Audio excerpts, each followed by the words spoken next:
Hi everyone and welcome to a brand new video on my channel. If you're watching this video, it means that you have read the title and you have seen the cover, so you can probably guess that I've discovered the hero rivalry frenzy. I'm gonna tell you exactly how it happened though. So I was aware of the existence of the book series by Rachel Reid, Game Changers, and it kept popping up on my Amazon recommendations every now and then, but I hadn't really, it really hadn't caught my attention because I'd read that it's a really smutty sports romance, and that sort of novel doesn't usually do it for me. But then the series adaptation premiered on Crave, and somehow it sneaked onto my Instagram feed. One thing led to another, and before I knew it, I had binge watched the first 2 episodes. And when I was done, it was way too late. Like, I thought, let's just take a quick peek and see why everyone is going on about this show. And the next minute I was falling down the rabbit hole, like free falling, and I did not just go in willingly, very willingly. I dived in head first. So I said to myself, now I gotta read the book and I gotta know what happens before I keep watching the show. And so I did. I tore through the book in less than a week, even though I was kind of snowed under with work. And then I picked the series back up, which of course there's only 1 episode left. And I can't wait, really. And the novel and the series have consumed my entire existence for the past 3 or 4 weeks.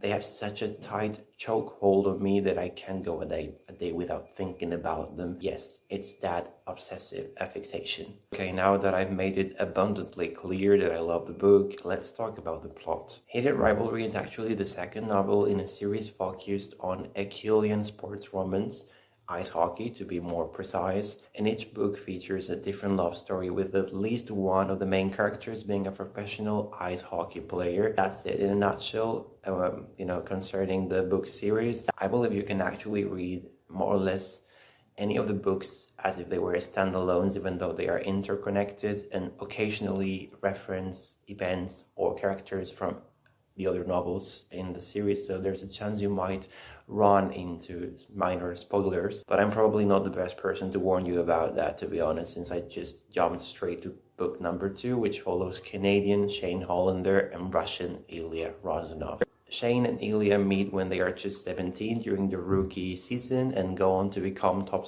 star players in the NHL, the National Hockey League. Shane plays for the Montreal Metros, whereas Ilya plays for the Boston Raiders. And coming from teams with a long history of competition, their rivalry sparks interest and becomes iconic. Their careers force them to see each other quite often, since the media wants them to be together and to be seen together. And even though they are polar opposites and hate each other, they are somehow drawn to one another from the very beginning. There's a burning unspoken desire and contained tension that cry out for release. That's how they end up in a quite messy situation, I would say. What starts as fleeting, secret, and purely physical encounters every few weeks or even months during the hockey season gradually turns into something much more complex. At some point, it doesn't really feel like the occasional hookup anymore, and their hearts are filled to the brim with emotions that threaten to spill over. Of course, they're in the public eye, and on top of that, they play a hyper-masculine sport where it's taken for granted that everyone is straight and tough. They're afraid to admit their feelings and terrified that the truth might come to light and destroy their reputations beyond repair. It got me thinking about how this holds true for most men's sports, at least, especially team sports. At least that's what I would say.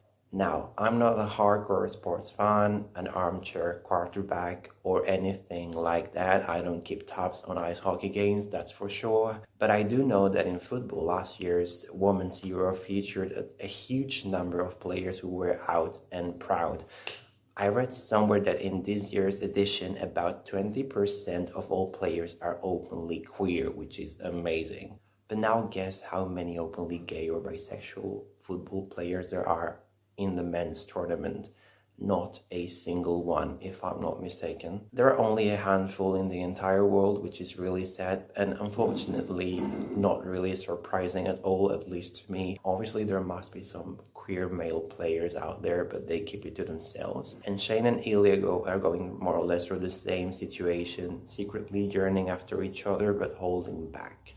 I loved Shane and Ilya and how they slowly opened up to each other. I am well aware that everyone is obsessed with Ilya, and I get why, but I was on team Shane Hollander from minute one. I fell head over heels for him. His freckles, his big heart, and his awkwardness. By the way, Shane is confirmed to be autistic by the author, which made so much sense to me. He takes things literally, has his own routines and comfort drink, which is ginger ale, and often struggles to express or show his feelings, and he's also obsessed with ice hockey, which is his personal interest, basically, to the point that it's really his whole life, and he mostly reads books about it, only about ice hockey. He's also easily irritated by small details, and what's really interesting to me is that the more time he and Ilya spend together and the more comfortable Shane feels around him, the more he starts picking up Ilya's mannerisms and way of speaking.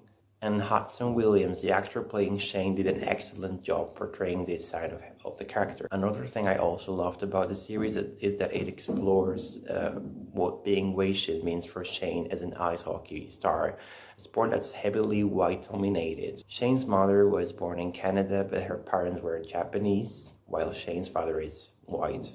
It's a shame that the book doesn't really delve much into Shane's Asian identity and how it affects his career or how he feels about it. But now let's go to the part where I play the bad cop, because I can't let it slide when there's something to criticize. And I know the book and the series have been criticized, sometimes heavily, by some fans and some people, because there are a lot of steamy scenes. And when I say a lot, I mean an awful lot of them. They argue that there's no plot and it's all sex and hookups.